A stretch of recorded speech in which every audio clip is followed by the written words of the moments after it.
Hi everybody. Well, I've gotten most of the cardboard out of this first bed that I'm working on. I'm going to be planting my tomatoes in this one. The cardboard worked really well. I'm really pleased. We have a problem with Bermuda grass, and in the past I have put the cardboard at the very bottom of the bed, added dirt and shredded leaves and paper and manure. But the plants had a hard time. You have to get it quite deep. And it took them a while to, I guess, kind of break through that cardboard with their roots.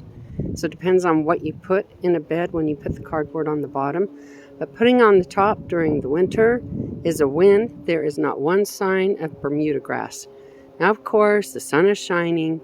And once I get a little bit of soil on the top of this and mix in a teeny bit, the Bermuda grass may come and find this again, might still be dormant underneath all this stuff, but right now, I don't have a huge bunch of it so I can plant and not have to think about Bermuda grass in the way.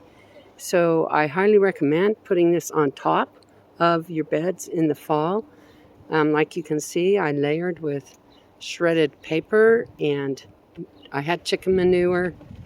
I also have some leaves that I was going to put in there, but I ran out of time.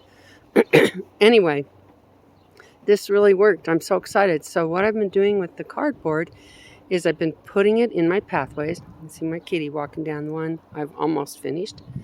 And if it's decomposing, I put it over in my compost bin over here.